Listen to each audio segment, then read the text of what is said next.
許さーい。貴様鷹の目だな。特製マギー玉消し飛ぶが整いました。マギー玉とかけまして水道工事で大活躍と解きますのどっか。 What's up, everybody? I've got a treat for you all. We're going to be playing the King of Clowns. Good old Buggy. Took Buggy for a test drive here at Locals, and we're going to be playing against good old Sugar here. We ended up winning the die roll, I believe, or losing it. I can't remember. But either way, we ended up going second, which, honestly, if you ask me, after giving a Buggy a few rounds here, I like to think that Buggy does a little bit better going second. So I was happy to get second here. As good old I was about to say Pudding, but Sugar does nothing on their first turn. Sugar second turn gonna swing 7k and then pass likely back to me here. I would have loved to see some one drops, but no one drops for me. No turn one Searcher Galdinos, Mr. Threes. Nor do I see a stage yet, but we're gonna go ahead and start with a good old 6k into life here.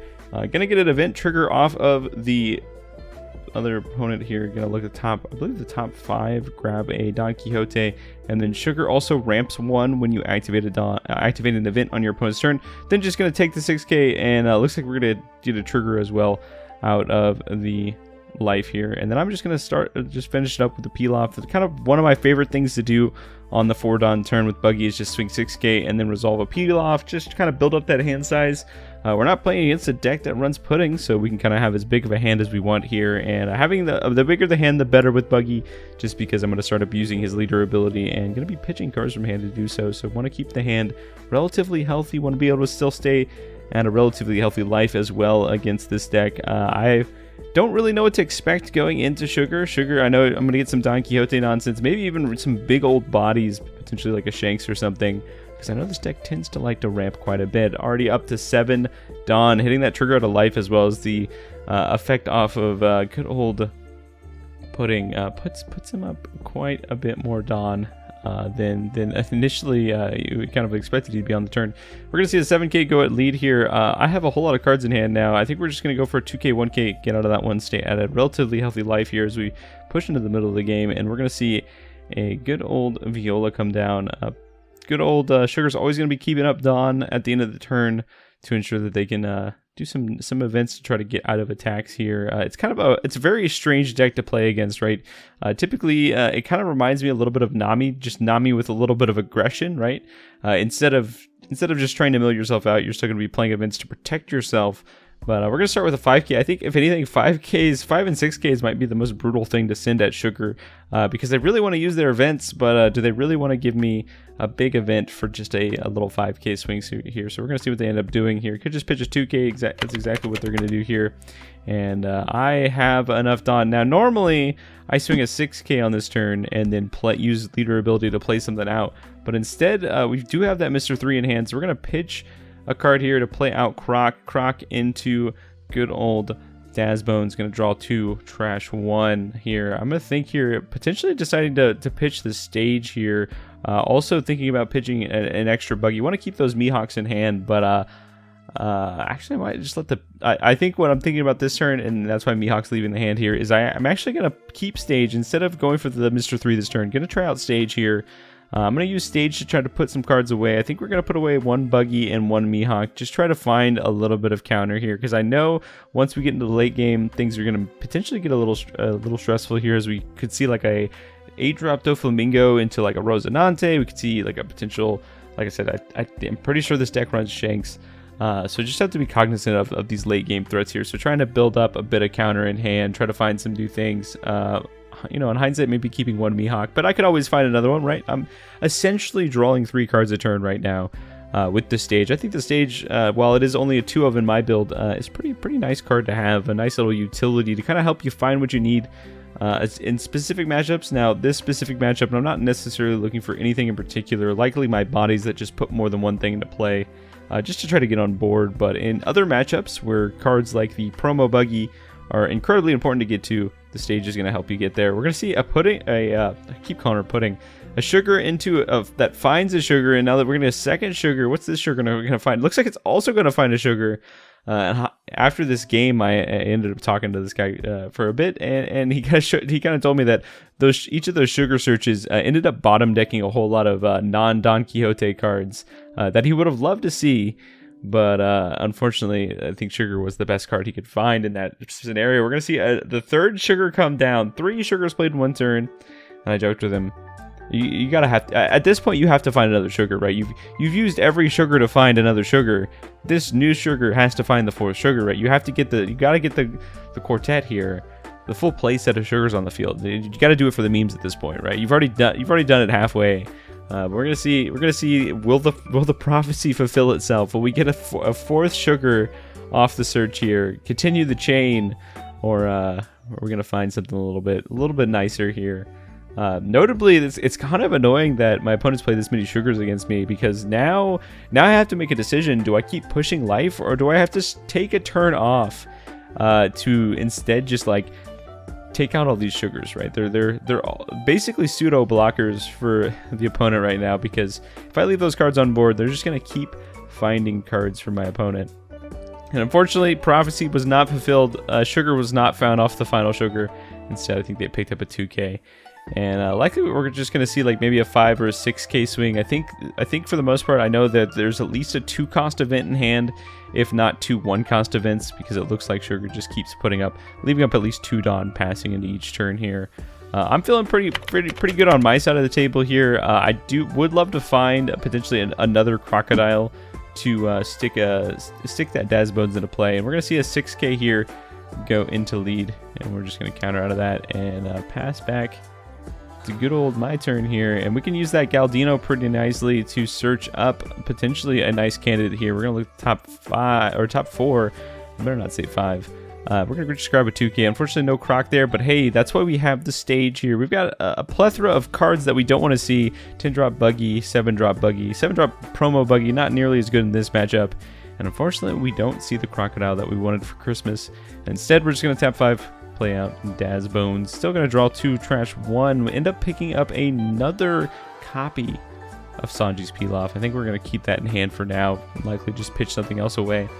Putting sugar looks like only has 5 cards in hand. I'm just going to elect to discard the pudding here, just because I'm going to keep on the aggression potentially, and likely they're just not going to stay at not going to draw enough cards unless they start seeing Rosinantes. Then I'm a little fearful. So maybe there's a bit of a misplay here, but notably reading what that card does, because that Viola on the other side of the battlefield, when it blocks or when it's KO'd, I believe. Yeah, you can -1 Dawn and return a purple event from the yard, so potentially could get that back. We're going to see a Hell's Judgment off of the Daz Bones swing. Going to give -3K to both my leader and that crocodile. So good old crocodile is only a 4K, but that 6K was into a sugar here. And joke's on my opponent. I was just going to swing into sugars anyways, so no need for me to pressure life here. We're going to swing a 2K into a 1K.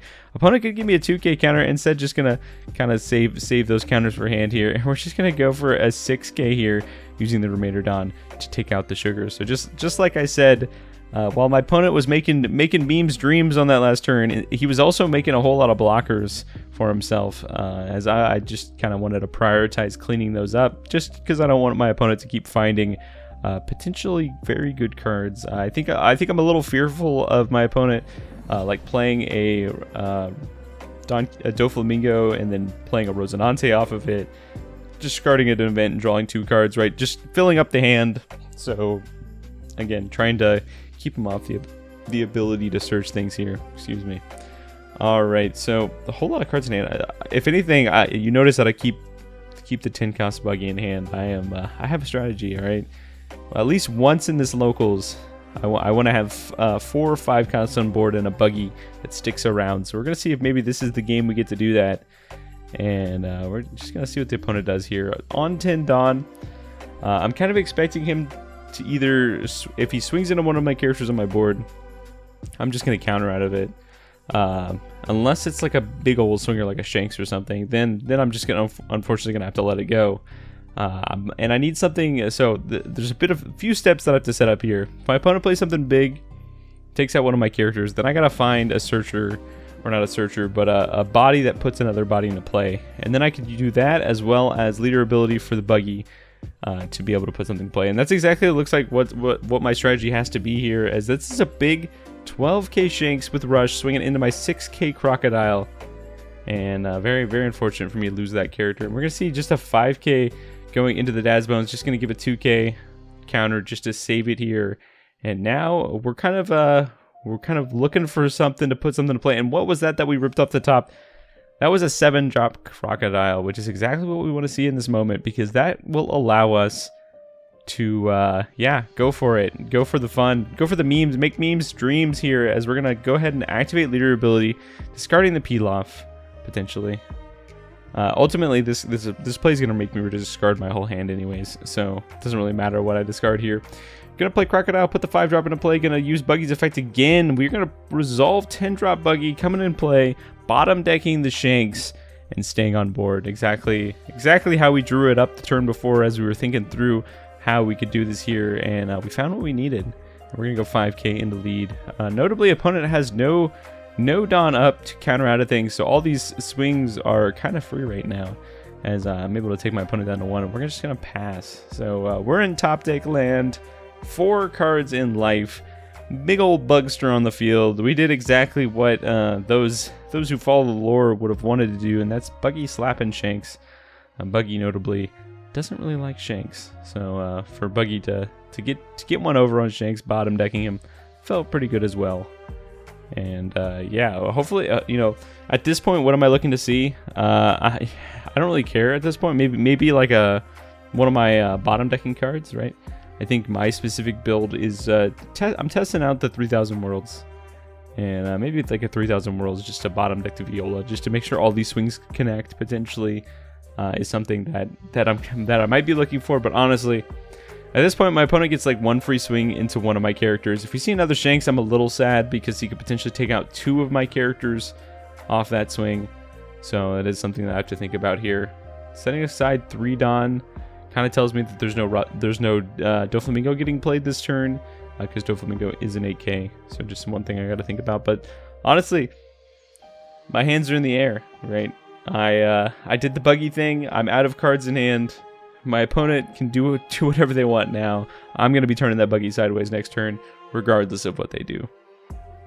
So we did it.